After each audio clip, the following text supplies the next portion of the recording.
because this has the original resistor going across from here to here that has the capacitor across it, and I don't remember if the other one had that. I think I clipped it in an effort to take out some of the brightness. Yes.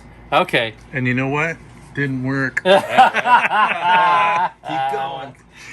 Okay. I thought when I looked at the, thing that when I look into amps, there's these little subliminal cues that when I'm looking at the bigger picture, they kind of get by me, and I go later, wait. Yeah, that was... So, yep. Thank you for... It was a 470. Thank you for letting me be myself. Now, this has got the typical little jumper resistor network that you would see on an amp that was... somebody tweaked the bias for 6550s, and if you look on the board, you can see that it says S27K, and then below that 220K. So what that's telling you is, I think that means that the stock resistor value is 27K, and for 6550s, you change it to 220, but nobody changed them to 220 because they didn't want to take the board out, so they would just piggyback another resistor on top of the one that was in there. And somebody who was more adventurous would try to really dial in a value that they thought was really appropriate for this kind of a setup and do that. This has had the screen grid resistors replaced, all of these. It has had something done here. Now there's a resistor in there. That's not stock. Oh, yeah. Normally it would be a jumper wire from here to here, an insulated brown or beige colored wire going from there to there. You just did heat sink with that. So what somebody did was they added a resistor here to add a level of attenuation from the master, from the treble, the tone control out to the master volume, making it so that if the master volume was really sensitive when you barely touch it and it goes whomp, you would. I've seen this. In fact, in my distant past, I've done this for people where to make the master volume a little more gradual, you would add a resistor between the output of the tone control and the input of the master volume to attenuate some of the signal. The problem with that is when you go to dime it, you can't dime it all the way. I was going to say that you can't get that back. With everything that you do something else that you don't realize you're doing, or you do and you don't care. I could have sworn this amp... Oh, maybe it was on that side. Yeah, it had a... Is there a big hole there? Yeah. There was an XLR input or output. Yeah, it looks like that was disconnected when I got this amp. That's why I put that plexi panel on the face. I'd love to know what that was. Because XLR dorkery? I've seen a Jose mod that was a remote standby switch.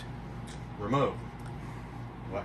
That you plug a jack into either the front or the back of the amp, or plug a foot switch into that, and it was a jack in series with all of the power tube cathodes wired together to this jack.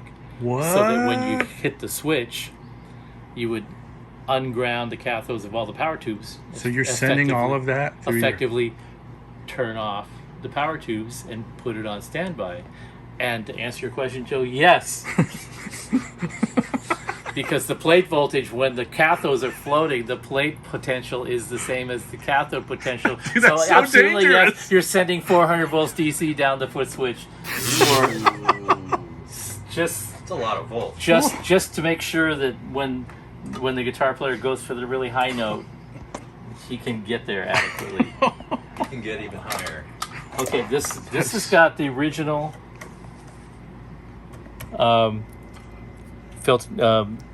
bias capacitors in it. May have the original filter. So let's have a look at that, shall we? The positive terminal is the ground terminal. So we'll ground there, and we'll capacitate test there. Capacitate test. I'm just. Are we making up new vocabulary Hey, today? it's Thursday. At the end of the day, I'm suffering from. You're just suffering. You don't even have to have the cause. Well, I'm really not complaining.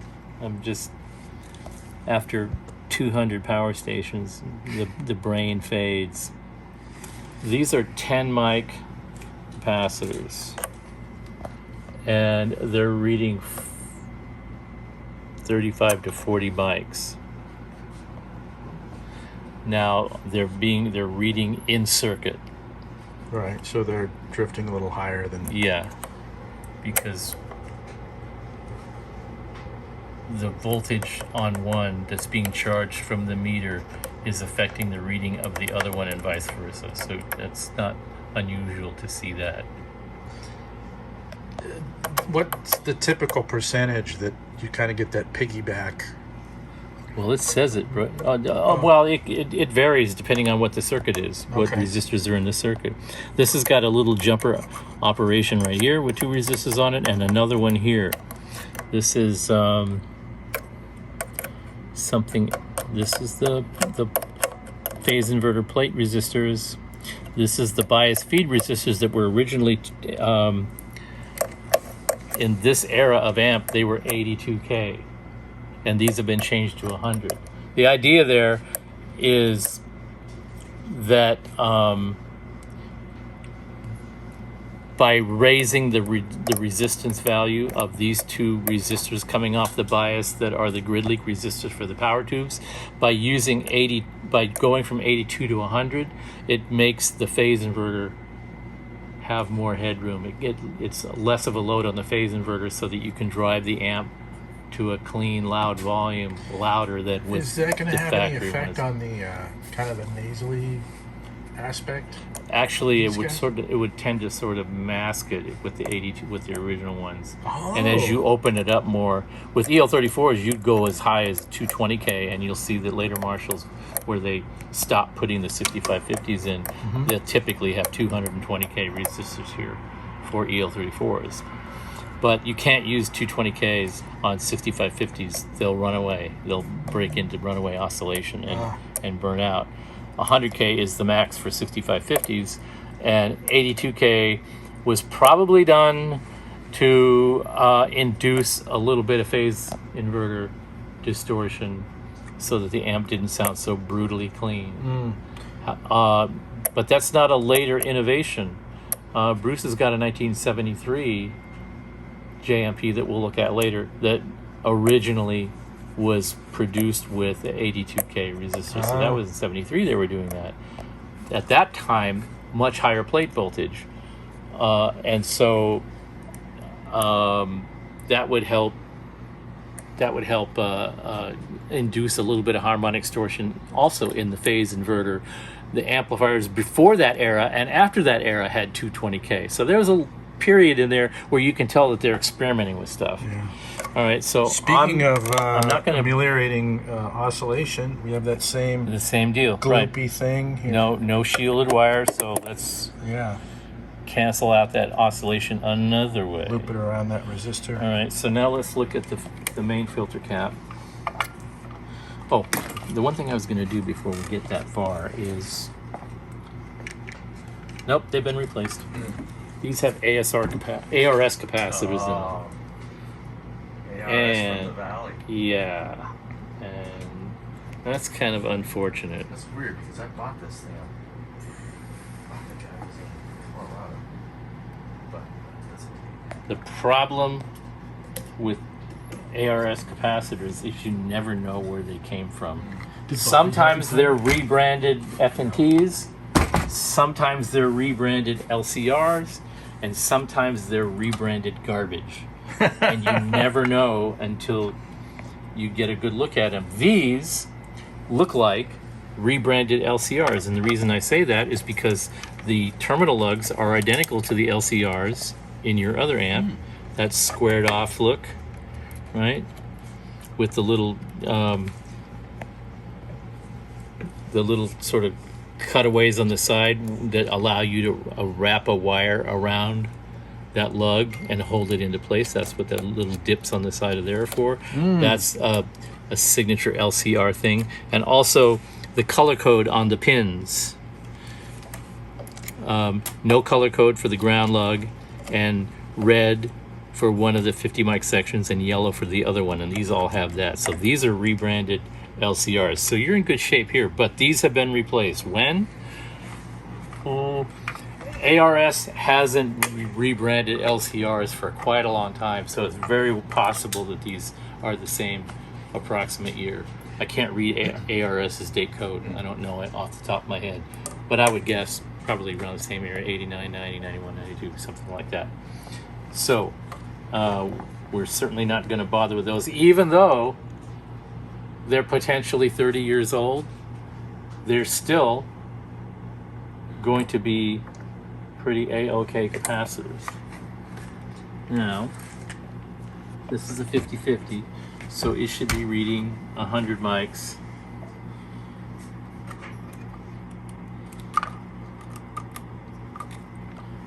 But it's in circuit, and I'm getting 200 mics reading. Often when a capacitor fails, the capacitance increases rather than decreases because of the chemical reaction that's going on inside the part. And again, since these were already replaced, I don't have any compunction about unhooking it to get them out of the circuit so I can get a more accurate reading. Let's try it again, shall we?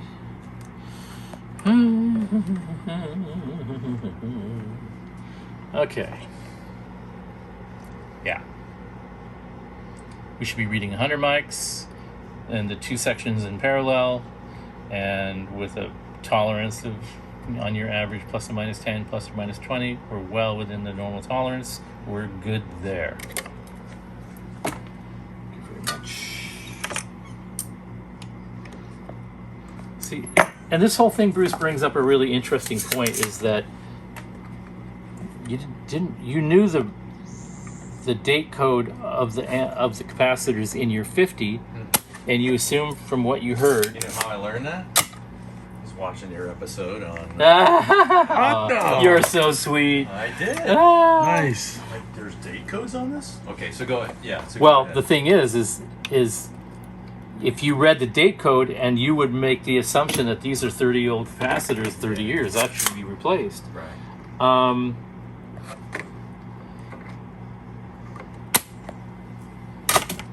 And that is. And these are about the same era, so you go out and you bought some new FNT capacitors to replace these. I did. And somebody's going to go, well, if you already bought them, why don't you just put them in? And my answer is still going to be, because these are good. And I just think replacing good parts on a flaky principle of age, people still don't understand age. They think that when they read the capacitor specs and the capacitors say the lifetime is 3,000 hours, that is the chronological age of the capacitor, and it's just absolutely not. What it is the point at maximum current and voltage run continuously for 3,000 hours to verify that the value of the capacitor hasn't changed any more than its tolerance allows it to. Plus or minus 5%, plus 5 minus 20, whatever the tolerance is. Most of the time in that 3,000 hour test, they usually stay within plus or minus 2-3%. And if they go as far as plus 5 or minus 20, they're still considered good. But that isn't the end of the life of the capacitor after that test. That's just the end of the test at the point which they verified that this part is probably going to last another 50,000 hours. The average person that reads those specs doesn't take any of that into account. They just think, well, If you're only using the capacitor to half of its maximum rated capacity, then a 3,000 hour cap should last 6,000 hours. And if you use it only at 1/4 of its maximum current, then it should last 8,000 hours. And then you divide 8,000 by the number of hours that you would actually use the amp and end up with some figure that means this X number of years it should be replaced. And all of that is irrelevant and bad math.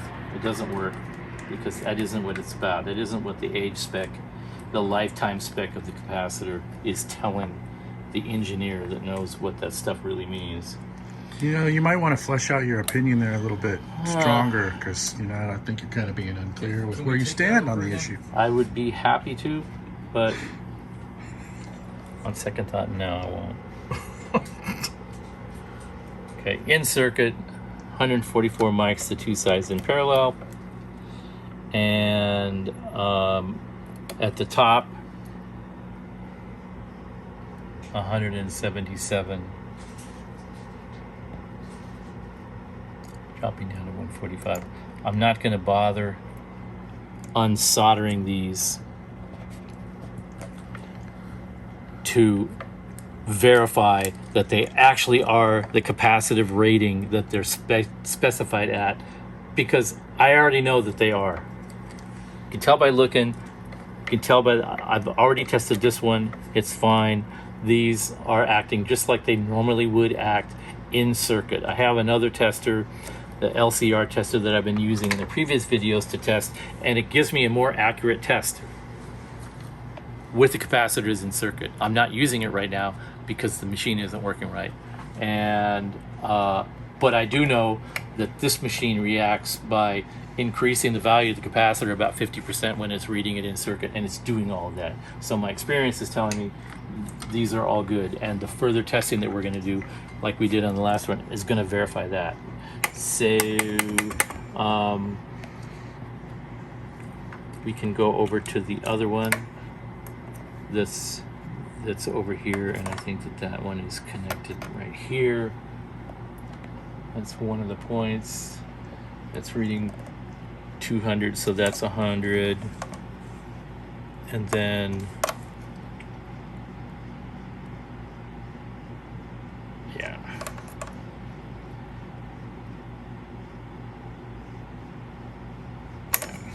okay. I'm not going to belabor that point any further. So now again, we've got the JJK TD8s. We have a little bit more of an effort to address the bias of these tubes, and so we'll have a look at that, and we'll read the bias and see what percentage of dissipation they're actually operating at, and whether or not we need to mess around with that. Starting with, Bruce has had this thing fired up in the last year to 2 years, and that means that there would be no benefit by gradually bringing the voltage up and trying to reform the caps, because they're not old enough. They haven't been turned off enough since the last operation to justify Decrystallization. reforming. Yes, thank you. You know, I mean, I'm just having so much fun looking at this and seeing how clean they are, and seeing how little work they actually need, which is often the case.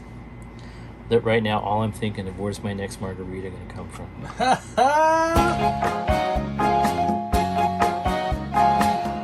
That's really the most important thing I can think of right now. All right, so we have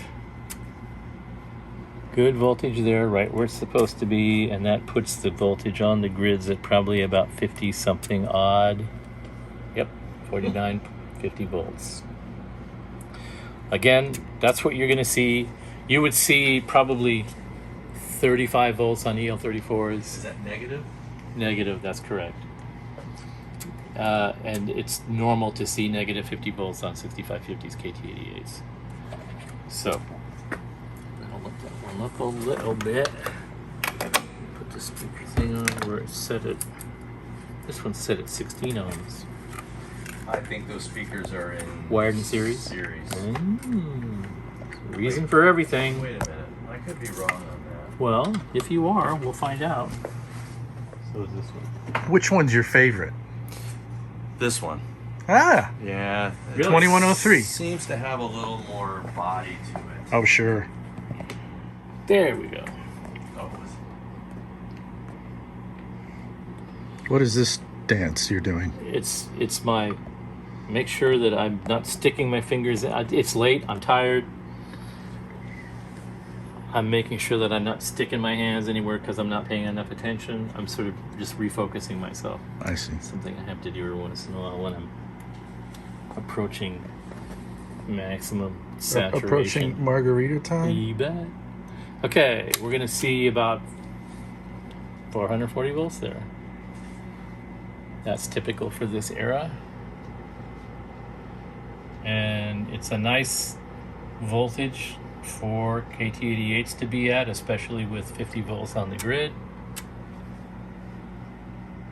And I hate to say it, Brucey baby, but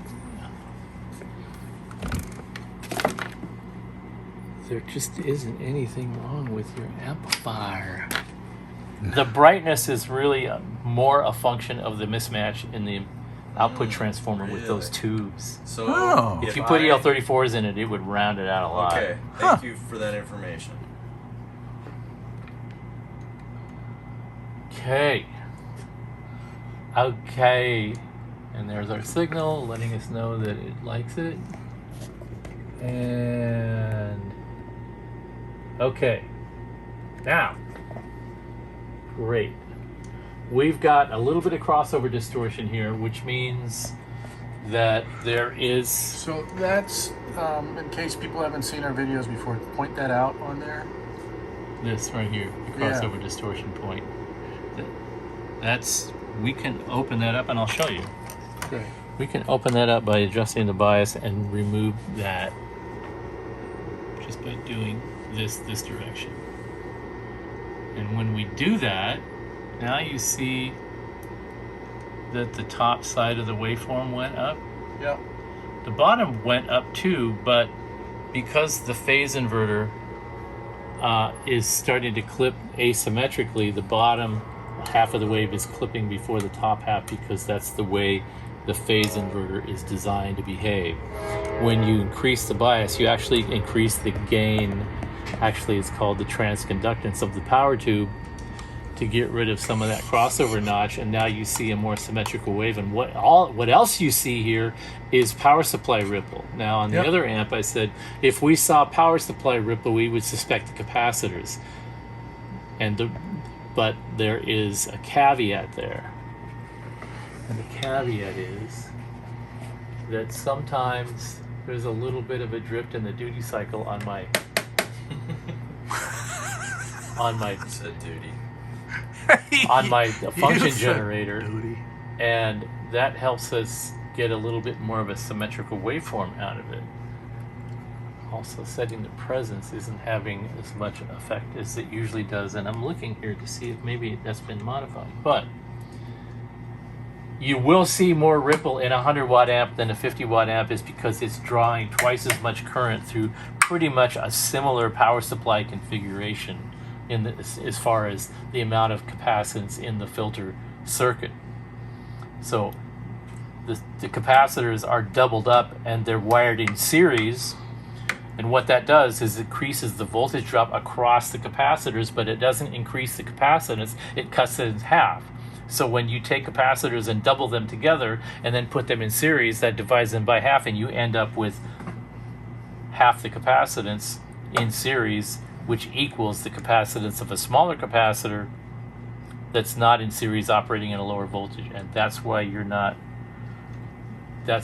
not looking at defective capacitors. We're looking at twice the amount of current drawn across capacitors that are at the same capacity of filtering as the 50.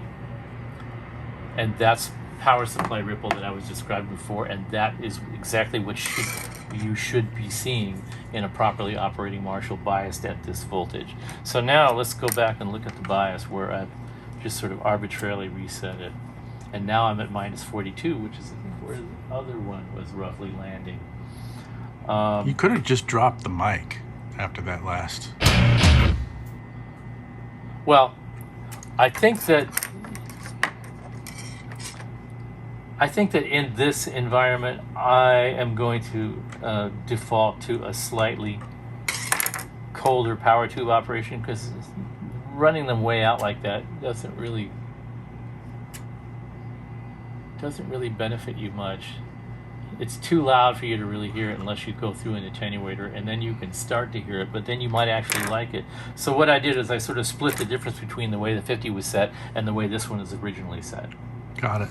Now go back and look at, instead of looking at the ripple on the scope, I'm just going to read the AC ripple across the filter capacitor and see what it looks like at full clip.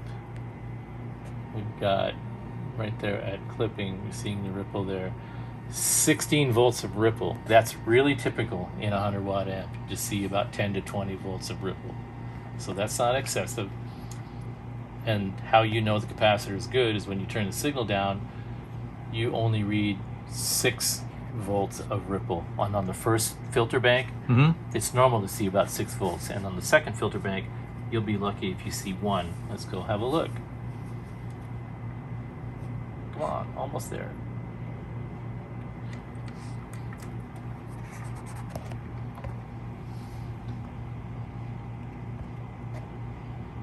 Come on, give it to me. There's a little area of the paint insulation I'm trying to get around that. There, 80 millivolts. That's normal. Let's go to DC. And that's the voltage. 430 volts there with 80 millivolts of ripple in the second bank. Perfectly good capacitors. No reason to change them. Did you hear that, Bruce? So now, oh, I know what we were going to do. We were going to Change the capacitors. no. Come on, man. It's I fashionable. wish The that whole reason we came here. I was hoping that when you came here, you were going to give me a legit reason to okay the capacitors, Yep. and we were going to put them in and see what the difference in performance is. But in my mind, it was going to happen just like this. Like, no, you don't need to replace these. These are perfectly fine. And this goes back to what you were saying. What's that? What the hell was I saying? I don't even remember anymore. Okay, let's turn Well, this basically, why are you replacing the capacitors? And if you just said I don't know. because I'm seeing them leak, they're making a smell, the amp hums, and I'm going on tour with it next week and I need it in ship shape, I would say, not only should you do it, but bring it down here and I'll do it for you and check everything else. And just it to makes make me sure. sound like Linda Ronstadt, not AC/DC. What's wrong with this thing? All right, so now we have this voltage dropping resistor between the treble control and master volume. So here's the maximum volume that you get. You can see, even with that resistor in there, you can push the output of the stage all the way into square wave territory. Now, if I jump across that resistor, this is how much more signal level you get. Of course, when it's set cleaner and the volume higher, you're going to get almost a 3 dB difference in volume. What, in your estimation, what was the reason for someone going in there and doing that?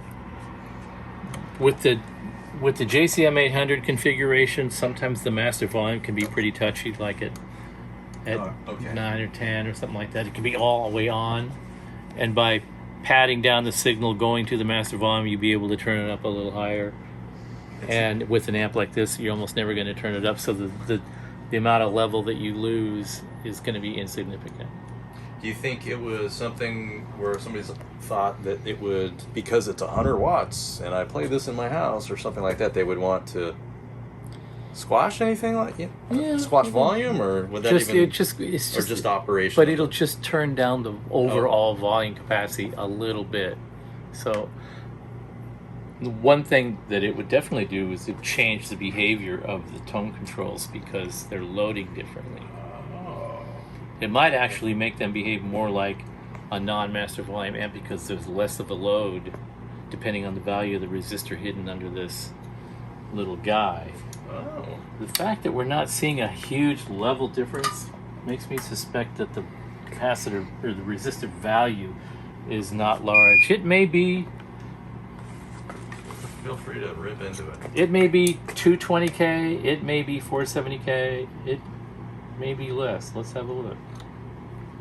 Maybe 22K. Those are typical values you see in a situation like this. Are you ready? Drum roll.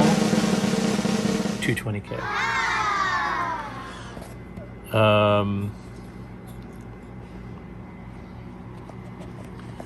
So at this point, that isn't really doing much.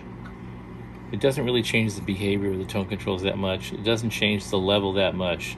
So at this point, I don't have a matching color of wire to replace that in Got there. it. So I could either do it with bus wire, or you could give it a thumbs up and thumbs down and say just leave it. You're happy with it. You say you like the sound of it.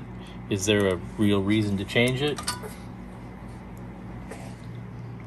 I don't care what the bus wire has to, what color it has to be. You want to just put whatever you have? You want Use black. I can do whatever you want me. Yeah. You want that resistor out? Probably, yeah. Okay. And Man in after my my mind, own. I'm thinking, why not go stock? Man after my own heart. Well, Hey, you know what? Hand me that plastic bag up there on that. this one? Yeah. Uh-oh. I see pots and stuff in there. Is that original Marshall stuff? Yeah. Oh. You get that pink wire? You know what? This amp has wacky color wires in it. I've got white. He's got white. Some You okay with white? Yeah. Do whatever you have, whatever's in your Okay. hand. I've got a bunch of caps. yeah. I've got some And mustard caps. Some nachos, brackets. I think, are in there. Yep. A couple of dead cockroaches.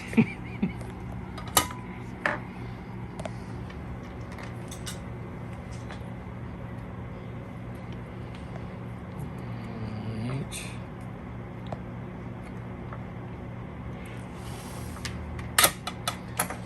Now let's just do a nice little soft bend right here. So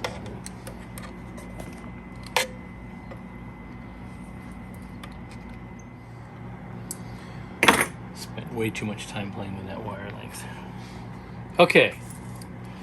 Now a quick testaroo. There we go. Yep. It's a square wave because I have the preamp jacked. Treble bass. Everything looks like it's kind of working right. Okay. Who wants to be the first in the pool? I got a camera, man. I'll hold the camera. Oh, we're yeah. There's our classic At full throttle. hum at full throttle, which again is not the power supply because the master volume is before the phase inverter stage. It's So tubes. the power supply is dead quiet, the power tubes are dead quiet, the filter caps are dead quiet. This hum is coming from the preamp tubes because of the amount of gain that is on tap there. This isn't, I suspect this is not a bad pot. I think there's a little bit of residual DC on it. Let's find out. Oh, what bad? Okay.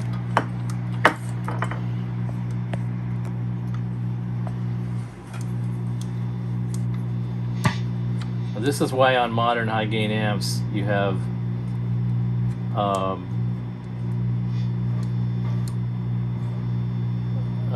DC filaments on the preamp tubes so that you don't hear that. What's a DC filament? the filaments of all the preamp tubes are powered by an AC power supply, just like the power tubes. Uh-huh.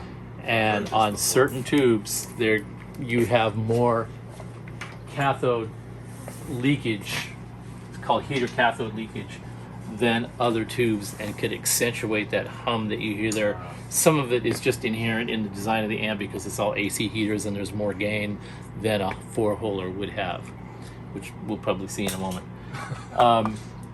So the fact that when you turn the master volume down, that goes away, that means that it's coming from the preamp stage, not from the power supply.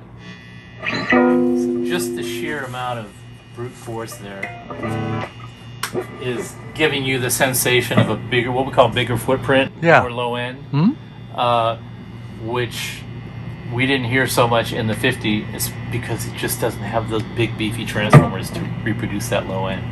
So I'm turning the power station back on to kill some of the volume level.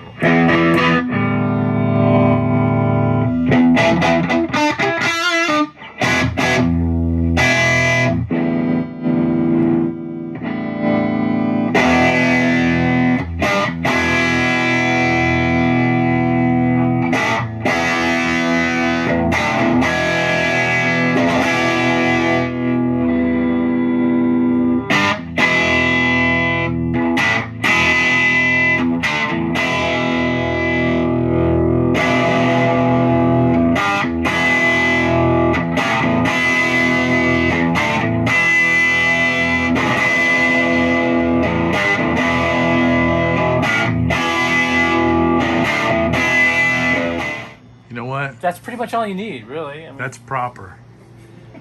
That's got the right low end to top end balance, and there's more gain on tap if you need it. To me, it's not the richest sounding overdrive that an amp could have, and that's just sort of the characteristic overdrive of the JCM 800. Right.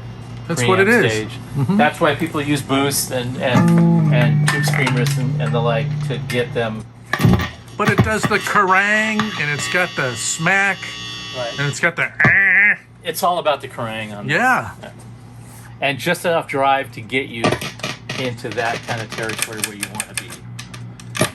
Yeah, it's not gonna. My theory is because these combos sit straight up, input jacks collect dust, and that's what they're hearing. I'm sure that there's some legitimacy to that. But they're metal contacts, and so they're subject to oxidation. And all the fun stuff. So is that it? Are we done with this one? We're done with this one.